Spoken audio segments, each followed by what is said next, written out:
Welcome back, ladies and gentlemen. Kama ilivyo ada, wacha nitumie that Swahili word manze. Unajua nini, every single Friday we will always be bringing you a new guest manze. And that is the case for today manze. Hatuja change anything. Today tunakuletea an award-winning filmmaker manze. Mark your word kwanza. Number 2, this guy is one of the best influencers that Kenya has ever had, man. Umse tumekuwa tukibonga naye in a few minutes ago. Akaniambia, you know what, some brands zimekuja kwake. Noma sana. Ladies and gentlemen, introducing the one only, Bobby. What's up, my G? How are you? Kufidi? Salam. Are you okay with Bobby ama tuongeze the full name? No, I'm okay with Bobby. I'm okay with Bobby. Yeah. Unaweza describe it? So when umesema, my name is Bobby Jr. I am a filmmaker. But I started my journey with YouTube. I was a YouTuber. The channel East Meets West. I was the founder of East Meets West. Then after YouTube, that's when nikaenda kufanya sasa visual content creation, mostly on Instagram, which also involves influencing. And then hopefully now the end goal ni sasa film, and then one day to win an Oscar. Yeah. Okay, man. You are an award-winning filmmaker, man. Yes. Tell us a little bit about that. So I started my journey with film. I did multimedia journalism in Riara University. And at first I never knew that's what I wanted to do. But ikakuwa ni kitu enye, when the more I was in school, the more I was drawn to film. Plus I used to watch a lot of movies. Alafu nikiwa form 2 nilikuwa nafanya kazi kwa movie shop. Na kazi yangu ilikuwa kuchocha watu. Hizo time hakukuwa na trailer YouTube. Hizo time zote hakukuwa na Netflix. Unajua? For sure. Wewe ni Gen Z, sasa unajua Netflix. Hiyo time movie. Sasa mambo zimekubali. Movies zilikuwa na poster, alafu zilikuwa zinachomwa kwa CD. Unajua umepata uko sure. Yeah, so movies zilikuwa zinachomwa kwa CD. So mimi ndo nilikuwa jamaa kando ya mse wa movie shop na kuchocha. Na kuambia ukikuja ulize hii movie na gaje na mse ana trailer. Bobby sasa ndo trailer. Movie ni noma, hii chukua hii. So that's the first job I ever had. And by the time 2017 happened, I entered my first competition. It was the East African Student Film Festival that happened in Daystar. And I won 8 awards that night. Only one night? Yeah, I won 8 awards that night. And then 2018, God blessed me, I won a Kalasha. I also came in 4th in Africa in Natalie Lorenzo Award. And then I continued to win other awards. There was a Canon Award. There was a competition by the Embassy of Israel. I think that's the last award I won. You forget the Lorenzo. Yeah, Natalie Lorenzo was 4th in Africa. But this other one I came in, the last award I won was called Smash. It was by the Embassy of Israel in collaboration with Safaricom. And I came in first. So I think in total I have between 10 to 12 awards in that span. And then now I took a break from film, and then now got into content creation, visual content creation. Yeah. So your YouTube journey, how did you get started? My YouTube journey started weirdly and differently. Because in the period I started YouTube in 2017, at the time I couldn't afford fees, university fees. So I was at home, idle, bored, and I was like, since I had shot for other YouTubers, the likes of Shaq the Younging, Jem Williamse, so I was one I was behind the scenes directing and shooting for them. That's when I was like, I could actually do this stuff my own self. So then by the grace of God, he gave me the name East Meets West. And I was like, I wouldn't want to do it alone. I'd really want to do it with a bunch of friends. And because having different personalities makes it more fun. And that's how East Meets West was born. So I went to school, I asked a bunch of girls first, who would you like to see on a podcast? wakataja their favorites, and then I went and I approached them, so we weren't friends. Nikawa assemble, kaambia welcome, and then now we came together, but we weren't friends. We had different squads and whatnot, and I feel like I saw that, and nowadays I'm so shocked because from East Midwest I've seen the birth of podcast. Because what we used to do was just podcast. The difference is we never had mics in front of us. Kuna venye hiyo stuff ili impact maisha yako at that time? Yes, a lot. Unajua hiyo ndo ilikuwa my step ndani ya industry. I feel like hiyo ndo ili introduce the world to me. Like not the world per se, but ili introduce Kenya to me. Unajua most people till this day like they know me from YouTube. So it allowed me to see the industry for what it is, and I really learned a lot, made a lot of friends, met a lot of people, got a lot of opportunity, because now in this next journey I'm in, which is visual content creation, I work with brands. So I'm an influencer for brands, as you may call it. So since nilianza na YouTube, it was easy to transition into that, and that's what literally pays my bills. Awesome, bro. Yeah. Now let's talk about your filmmaking journey. Ilikuwa umeshaanza before or before? Okay, umesema ulianza before YouTube. Ulianza in school ama ulikuwa ushaanza tu hiyo time yenye ulianza kuuza hizo CDs and stuff? No, funny enough, ilianza kitambo. So a backstory is my dad used to play for the national team of Kenya. Alikuwa anacheza Harambee Stars. So I think growing up I always had pressure to feel. Sasa ingekuwa napata 5 meters. Mbaya tungekuwa tumeumoka. Sasa hata si amgekuwa mnaniona hapa sasa. Sasa zinge Bobby come interview. Kwetu tuna pesa. Kwetu tuna do. Bobby come. I don't do interviews. Ngoja mbona bounce hata bounce amesimama hapa nyuma penye mmeka hii maua. But so I think growing up I always had big shoes to fill because of my dad. But one thing I really loved about my dad is the fact that nikiwa young alikuwa ananipeleka cinema as early as when I was 4-5, because I'm the only boy in our place. So ile kubond mi na yeye, he used to, and why I remember yo such a weird story. Mbona nakumbukanga mtu akiniuliza 4-5 mbona unakumbuka? Because one time we went to watch the cinema with him, and since my dad also used to play abroad, alikuwa anacheza in Saudi Oman. So when he used to come back on Sundays tugeenda tuende 20th century, ilikuwa inaitwa hivyo. Tukae to watch movie, then tuende Sanford tukule chipo ndani ya gari, then turudi home, just father son bonding. And I remember one time we were in the washrooms, akaniangalia akaniambia haya haujakatwa. And the next day that's why nakwambia I remember it vividly. The next day, hata si ati tulikuwa naona movie Sunday, Monday natembea na leso kwa nyumba.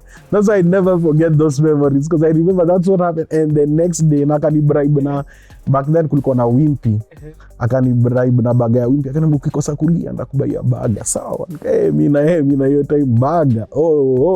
Say less man, nilikaza. So that was my early. My dad used to, and my dad really loves movies, so I think I took it from him. But I never knew that's where I landed up until university. So university ndo nikaanza kufeel that strong desire of wanting to do films, because I've watched I think thousands. I've watched movies in the thousands. Like mimi on a bad day utanipata kwa cinema. If I'm sad niko kwa cinema. If I'm I'm on a cinema. Hata bibi yangu akayakiona hii video juu naweza mproposia kwa cinema, akaitu rada ajui. Anaweza stuka lakini anasina Nairobi. Inshallah Mungu akinibariki. Let me tell you. Mungu akinibariki. Now that umekaa hivi chini ukaniambia nyinyi ni majenzi. Wacha nijirudishe mimi ni kwa jenzi. How did you guys used to do your marketing and stuff? We imagine, man, back then unajua hata hiyo time hakuwa na TikTok. I think YouTube was harder then than it is now, because now mko na TikTok, so unaweza chukua tu clip uweke TikTok and then boom, umehit, kila mtu anaenda kuwatch. Back then kuconvince mtu subscribe to your channel, people used to think tumetoka mbali. 2017 unaambia mtu subscribe to my channel, anafikiria atakatwa pesa.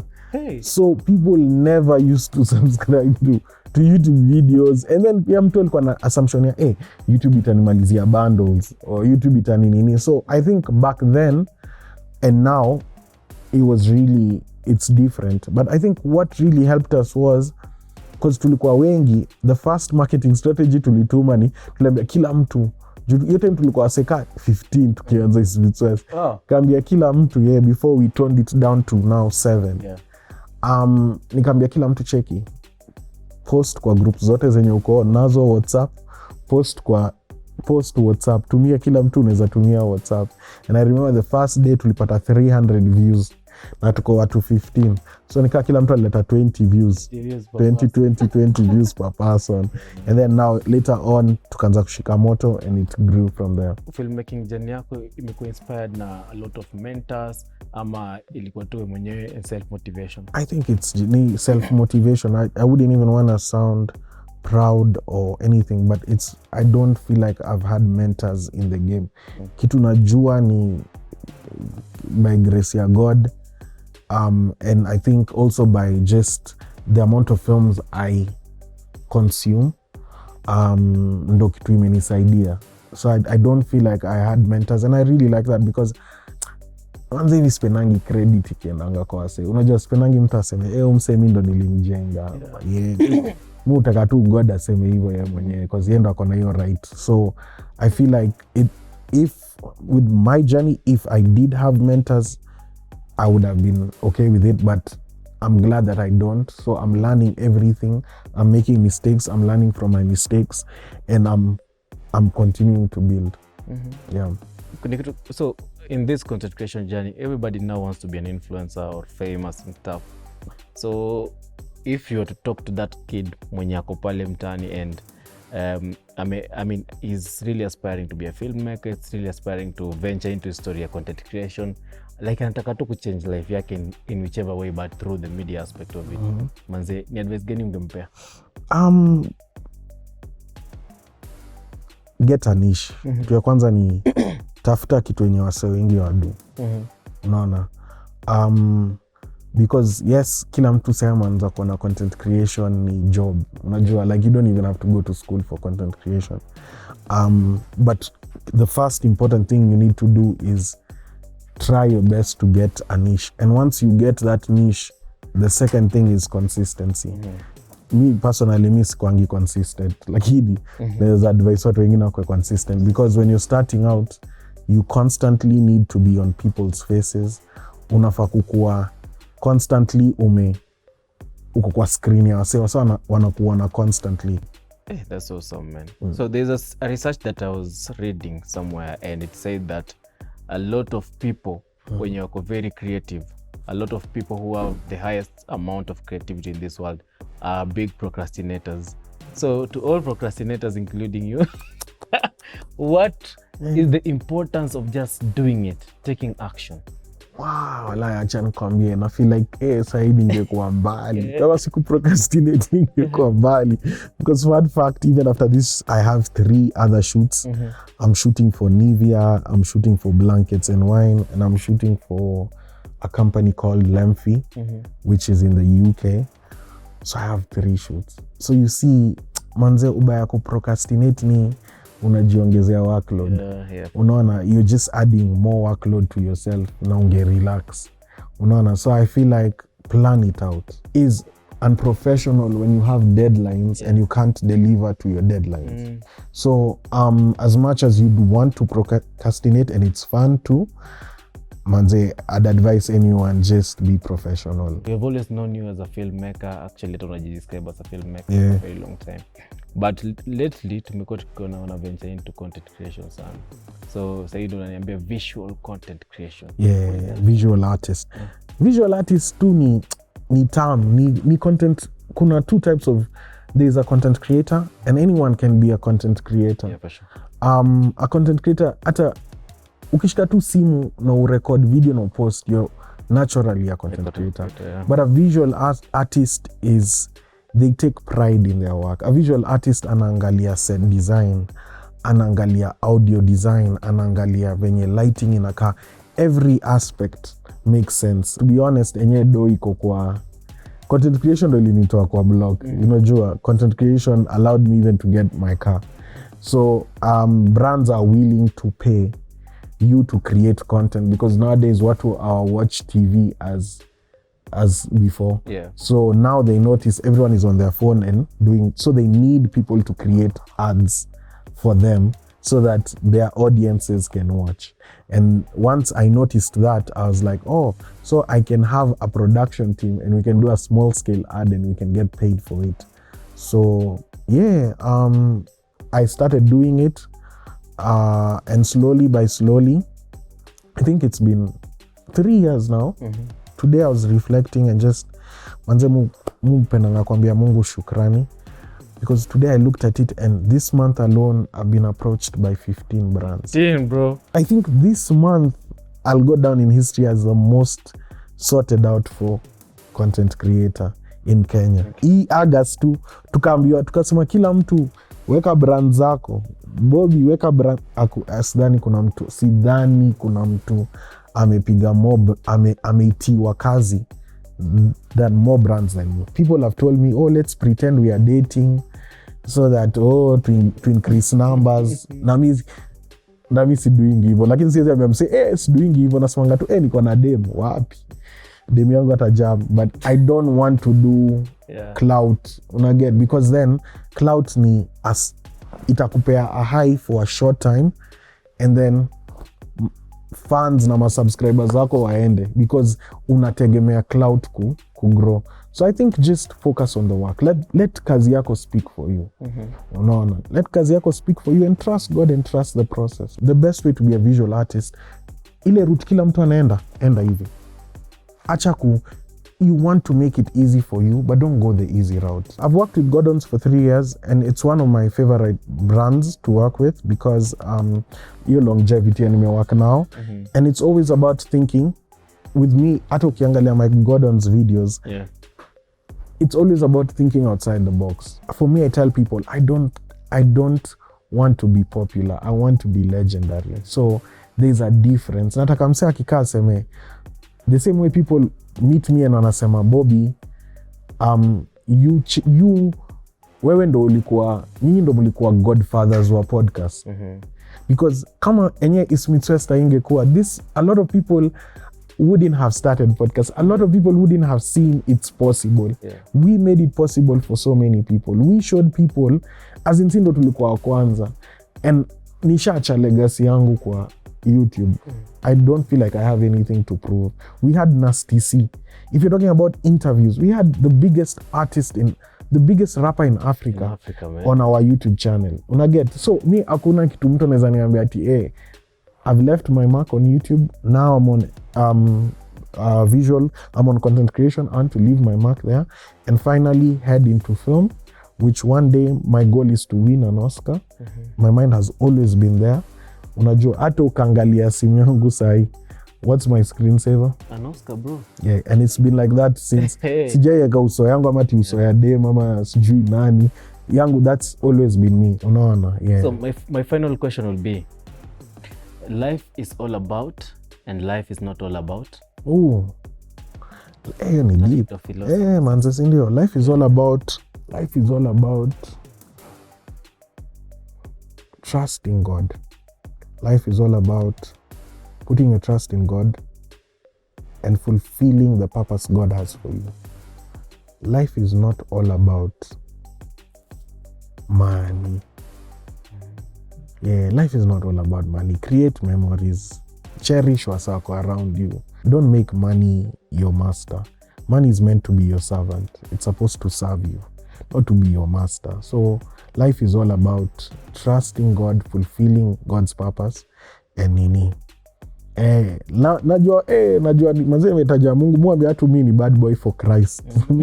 Utafata nikiongea hivi mazee msawe shika injili lakini utanipata kavali, utanipata huko nje nikijibamba because mimi nilikam tu kurealize pia at the end of the day, and that's what I think people get pushed towards. Christianity sio kitu watu wana believe, see what you believe. Your walk with God is personal. Haimanishi unajua hadi juzi nilikuwa na msena mwambie unajua Noah alikuwa anakata maji lakini bado alichaguliwa kubuild an ark.